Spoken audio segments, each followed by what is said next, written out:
Pak jelaskan di dalam kriminologi ada determinasi tindakan dan kehendak bebas. Anda bisa jelaskan kaitan itu dengan kejahatan?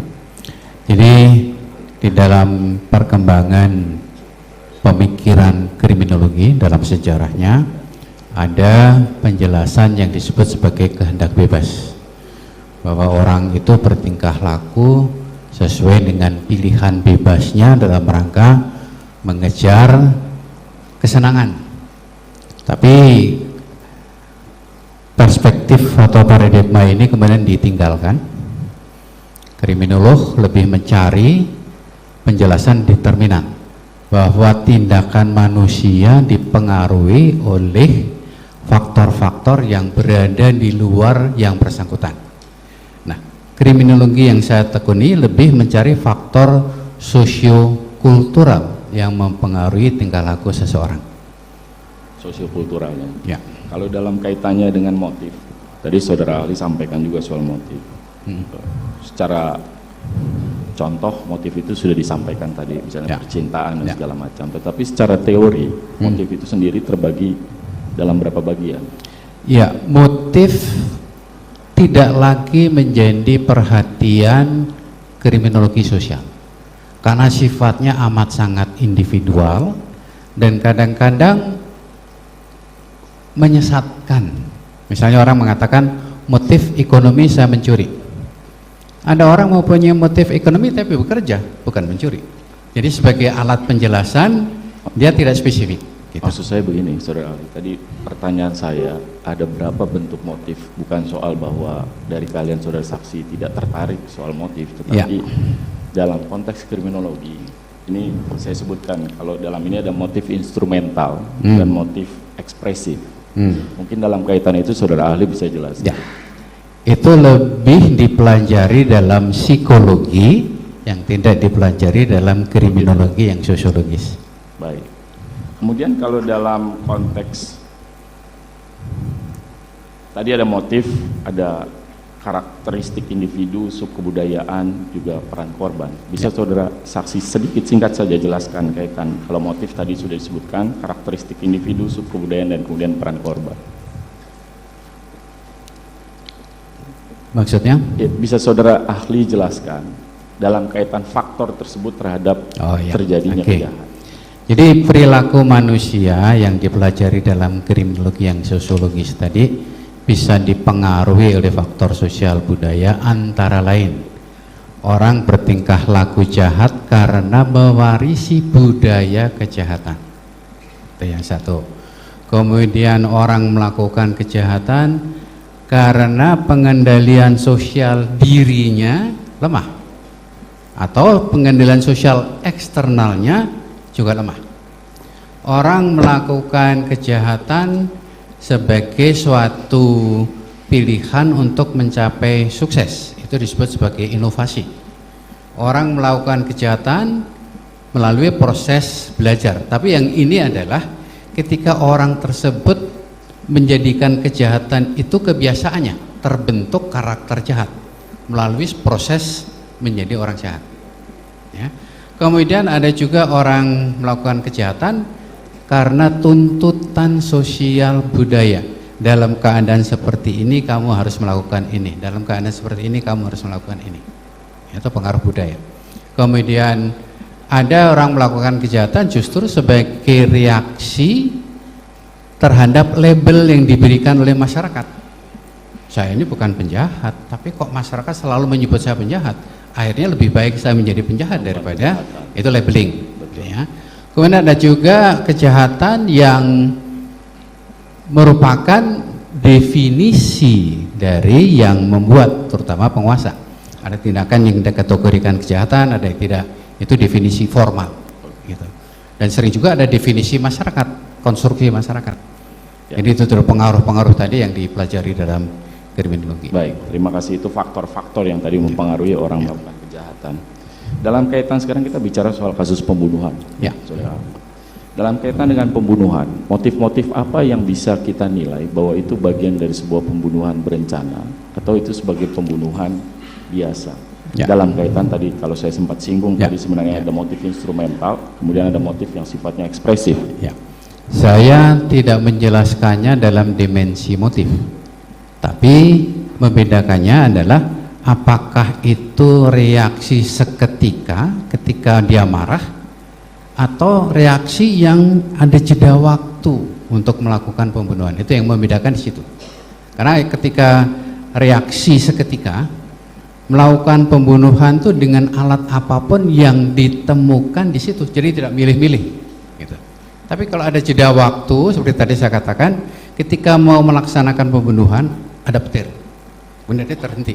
Untuk waktunya sendiri Relatif. tidak disebutkan berapa lamanya. Relatif. Baik, kalau kemudian waktunya relatif, selain ukuran waktu, ukuran apa lagi yang digunakan untuk menilai bahwa suatu pembunuhan ini berkaitan dengan konstruksi pembunuhan berencana atau yang biasa? Ya, jadi bisa dilihat dari ketika dia melaksanakan itu, apakah sudah menyiapkan alat untuk melakukan pembunuhan, bisa macam-macam, ya. Kemudian dia juga bisa merencanakan nanti agar supaya tidak diketahui melakukan pembunuhan, apa yang harus saya lakukan sebelum melaksanakan pembunuhan. Jadi itu perencanaan bagaimana melakukan, bagaimana menghilangkan jejak. Sebelum melakukan pembunuhan sudah dibuat perencanaan, termasuk ketika terjadi, setelah terjadi pembunuhan apa yang harus dilakukan, gitu ya. Termasuk. Kalau berdasarkan keahlian saudara ahli sebagai seorang kriminolog, biasanya pelaku kejahatan, bagaimana reaksi pelaku kejahatan biasanya, umumnya setelah dia melakukan satu tindak pidana atau melakukan satu kejahatan, umumnya gimana? Apakah umumnya seorang pelaku ketika perbuatan telah dilakukan dia akan segera pergi ke kantor polisi menyerahkan diri, atau dia akan selalu sekecil apapun melakukan upaya untuk mencoba lolos? Tergantung, banyak kemungkinan gitu ya. Ada satu suku bangsa yang kemudian menuntut dalam rangka menjaga harga diri, maka kamu harus melakukan tindakan kekerasan sampai dengan pembunuhan. Tapi pelaku tersebut sesuai dengan tuntutan budaya harus segera menyerahkan diri ke polisi dengan jujur, saya telah melakukan tindakan ini, tolong saya dihukum. Sebentar, dengan jujur. Sorry saya potong sedikit Pak, karena Bapak sebut tuntutan budaya, boleh lebih spesifik budaya yang mana Pak? Untuk melaporkan secara spesifik ya saya sebut tidak untuk mendiskreditkan Carok ya. Dalam kasus Carok, pelaku biasanya kemudian mengakui secara terus terang bahwa dia yang pelakunya, karena dengan mengakui itu masyarakat justru memuji, kamu melakukan Carok dasarnya adalah untuk melindungi harga diri, dan itu yang diharapkan oleh masyarakat kalau Carok. Ya, betul ya. Kemudian secara umum tadi, secara umum kemudian reaksi pertama adalah akan mencari cara untuk menghilangkan jejak. Untuk menghilangkan jejak. Menghilangkan jejak. Gitu. Dari banyak kasus paling umum mana Pak yang terjadi, saudara ahli? Saya pikir ya hampir semuanya pelaku akan mencoba melakukan usaha menghilangkan jejak. Untuk gitu menghilangkan jejak. Termasuk pembunuhan tidak berencana.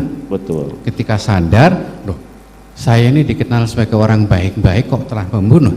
Gimana ya cara saya menjaga kehormatan diri? Betul. Dan itu yang biasanya diikuti dengan mutilasi, dengan membakar atau menyembunyikan. Itu reaksi yang manusiawi lah. Minimal dia lari lah. Minimal lari gitu ya. Atau kalau dia pakai pisau, setelah dia tusuk, lari, pisau dibuang ke sungai atau dan tadi juga termasuk dia merasa beyond the law atau enggak.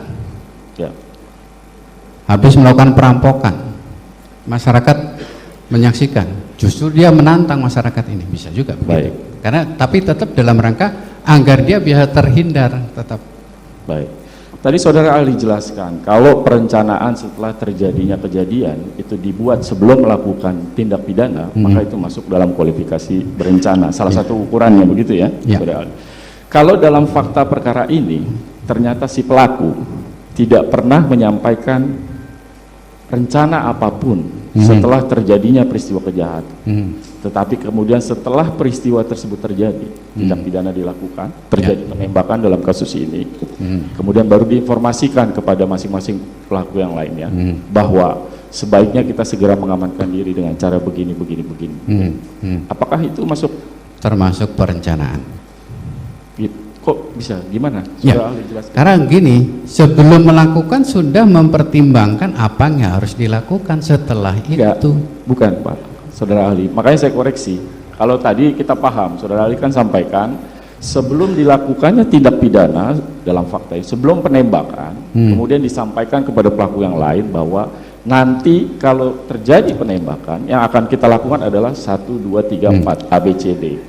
Dalam fakta ini tidak diinformasikan itu sebelum terjadi peristiwa tersebut. Setelah penembakan baru kemudian pelaku menyampaikan karena ada penembakan ini maka kita harus lakukan A, B, dan C. Apakah kemudian parameter tadi menjadi ukuran juga dalam konteks? Saya menjelaskan itu berdasarkan kronologi yang saya terima dari penyidik. Baik, gitu. Kalau begitu saya jadi sekarang gini, melakukan analisa harus berdasarkan data yang dapat dipercaya, gitu ya, dan data formal cenderung bisa dipercaya. Dan ketika saya membaca kronologi, oh ini ada perencanaan sebelum dilakukan tindakan. Saudara ahli baca semua BAP dalam perkara ini? Hanya yang diberikan kepada saya. Yang diberikan yang mana? Khusus untuk meminta keterangan saya. Iya, maksudnya kan ini ada banyak keterangan saksi-saksi. Waktu saudara ahli dikonfirmasi keterangannya, kan tadi disampaikan berdasarkan informasi yang sebatas disampaikan penyidik. Saya tanyakan, gitu. Berita saudara ahli baca nggak semua berita acara dalam berkas perkara, bukti-bukti yang disajikan Tidak. dalam berkas perkara? Hanya yang diberikan kepada saya. Yang mana yang diberikan kepada ahli? Itu ada di berkas perkara pemeriksaan saya, gitu.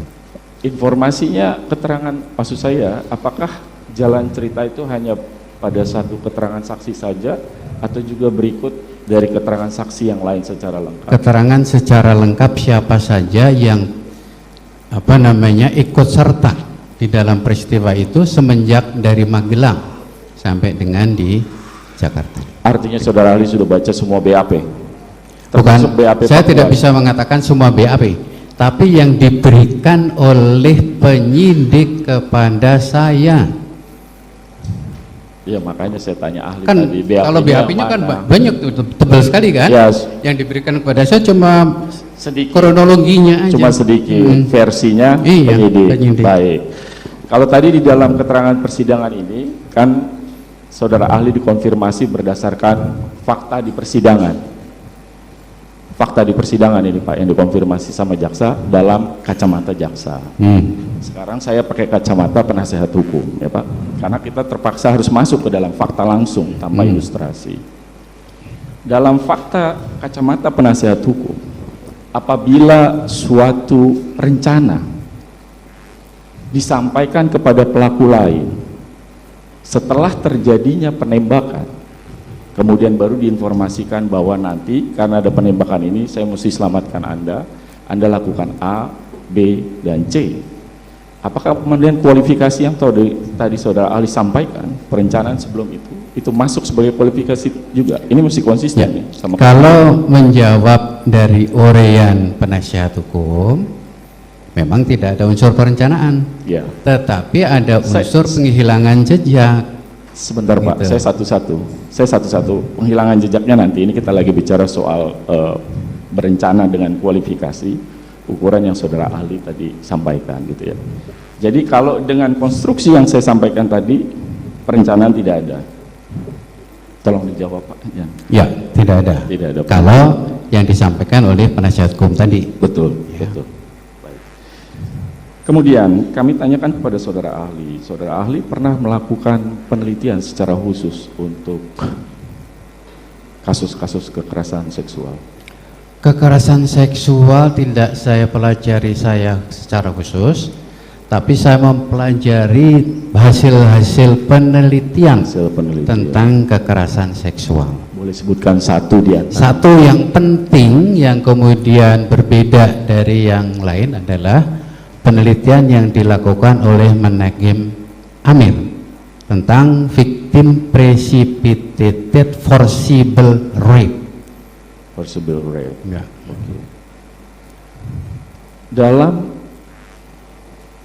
penelitian tersebut atau dari data lah yang ahli punya dalam studi-studi kriminologi, berapa persen korban kekerasan seksual itu melakukan tindakan lanjutan setelah terjadinya peristiwa kekerasan seksual yang terjadi terhadap dirinya. Kalau tadi kita berasumsi harusnya dia segera pergi ke kantor polisi, dia buat laporan, dia lakukan visum secara formal, berapa persen persentasenya? Karena kami juga membaca beberapa penelitian terkait itu. Saya tidak bisa memberikan figur yang pasti, tapi relatif rendah, relatif rendah. Karena menyangkut harkat martabat dari seseorang. Karena ketika dia mengalami perkosaan itu kan sudah suatu derita. Dia nggak mau derita itu diberikan atau diketahui oleh orang lain. Bahkan bisa terjadi korban perkosaan ini justru disalahkan oleh masyarakat. Itu bisa terjadi. Sehingga prosentasenya relatif rendah, kecuali dalam pengamatan saya dalam periode tertentu ini tingkatnya naik. Tidak selaras dengan teori. Kemudian saya telusuri, ternyata korbannya adalah anak-anak. Yang kemudian melaporkannya adalah orang tuanya. Wakil. Iya. Kemungkinan karena kalau orang dewasa dia menyadari betul, kalau anak-anak dia masih bisa dituntun untuk menyampaikan laporan, ya. Baik. Saudara ahli, dalam kaitan dengan kekerasan seksual, bahkan ada, saya tidak perlu sebutlah lembaga atau apa ya, ada satu instansi misalnya, ini saya tidak sebut ya, tetapi kemudian antara korban, dan mungkin ini terjadi juga di masyarakat, antara korban dengan pelaku itu justru bertemu, bernegosiasi, mencari penyelesaian. Apakah itu mungkin dilakukan? Mungkin dilakukan, karena begini, bagi korban itu yang penting pemulihan harkat dan martabat. Bahwa bahkan ada kasus korban perkosaan minta dinikahi oleh pelaku, dan itu akan mengurangi beban psikologis traumatisnya. Baik, terima kasih Saudara Ali. Artinya ada kemungkinan duduk bersama membicarakan cara menyelesaikan ini. Baik. Kemudian tadi Saudara ahli menyebutkan soal motif, ya. Walaupun itu tidak jadi perhatian. Pertanyaan saya sederhana, apakah dalam kasus pembunuhan, ini karena saya baca juga beberapa buku kriminologi, pasti ada motifnya, tidak mungkin tidak ada motifnya. Saya tidak menyebut motif, tetapi latar belakang yang mendahului, peristiwa-peristiwa yang mendahului. Karena seperti tadi saya katakan, motif itu kadang-kadang dipakai penjelasan secara menyesatkan. Oleh itu harus dicari peristiwa-peristiwa yang mendahului. Peristiwa pasti yang ada, mendahului. kecuali yang tadi tidak berencana, mendadak, tiba-tiba. Gitu. Mendadak ya.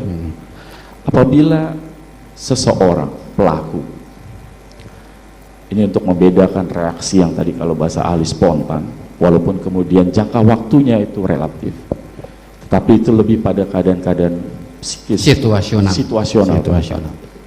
Apabila ini fakta, misalnya fakta persidangan, apabila sudah ada agenda dari pelaku sebenarnya, pelaku akan melakukan konfirmasi, akan bertanya kepada si korban pada saatnya nanti, masih nanti malam, dan pelaku juga sudah diagendakan bahwa seharusnya sesuai dengan jadwal rutin dia harusnya pergi ke satu tempat untuk melakukan aktivitas, tetapi kemudian dalam perlintasan itu, perlintasan menuju ke sana, dia berubah pikiran, kemudian seketika itu juga dia mengambil keputusan untuk segera melakukan konfirmasi saat itu, dan kemudian terjadi insiden, tindakan, katakanlah penembakan tersebut.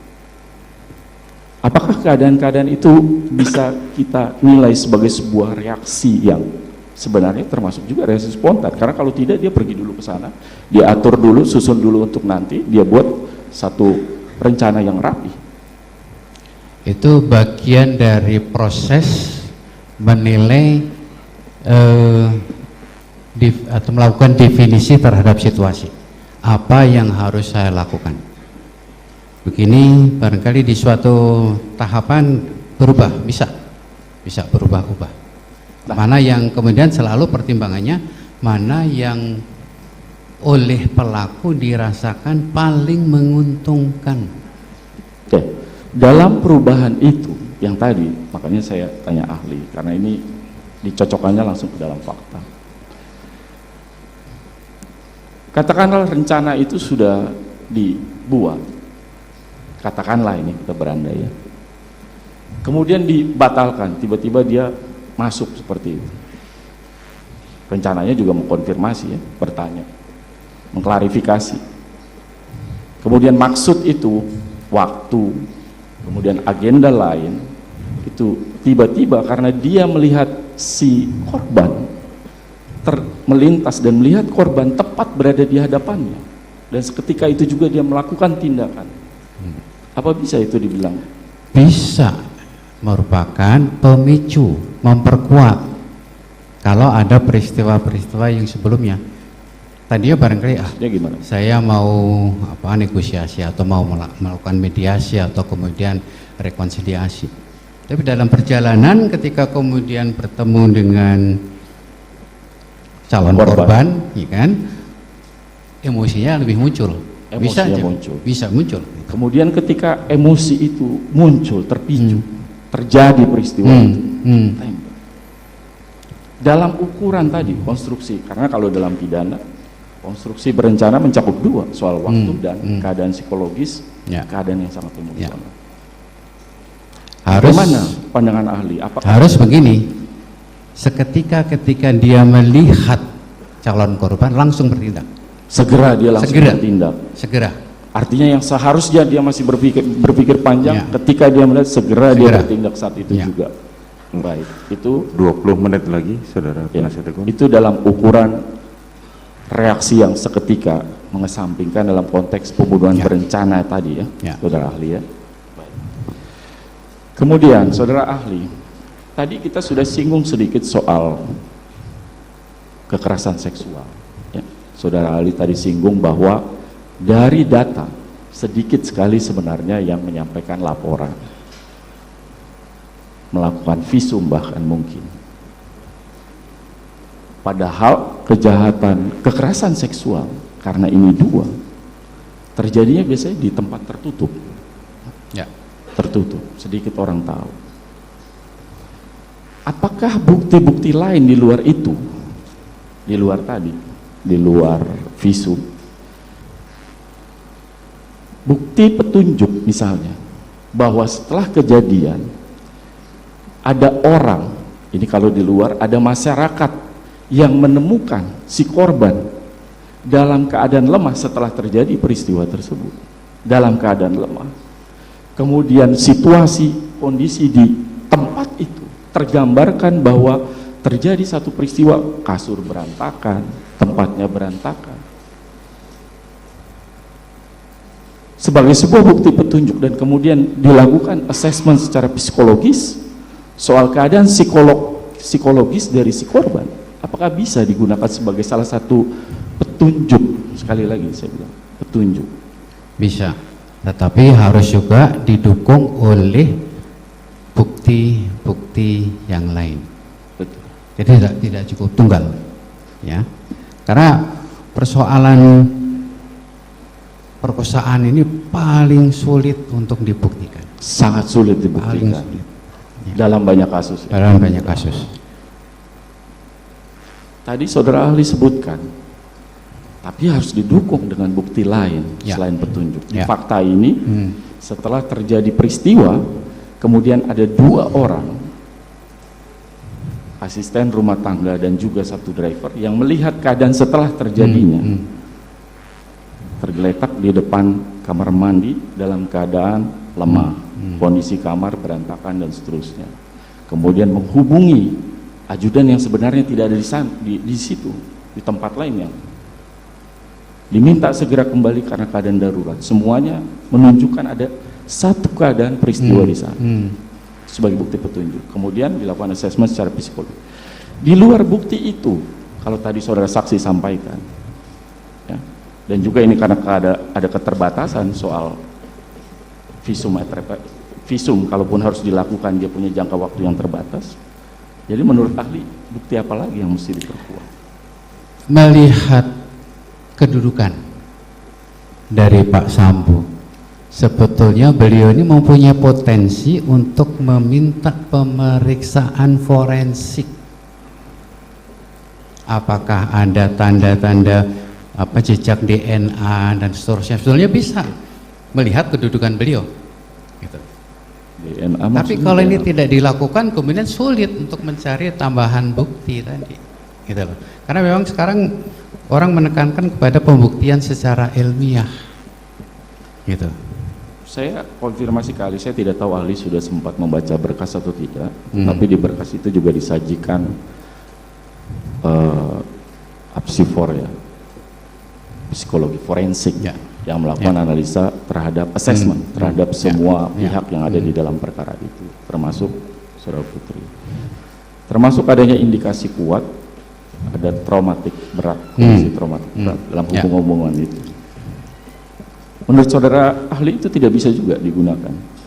Bisa digunakan. Tapi tidak cukup hanya satu petunjuk saja. Ya, makanya saya sampaikan tadi saudara ahli, ini kan ada apsifor, ada kesaksian si A, si B, si C, semuanya itu kan bentuk kesaksian. Karena penjelasan itu tidak boleh bertumpu hanya pada satu informasi, harus saling bersesuaian antara satu dengan yang lain.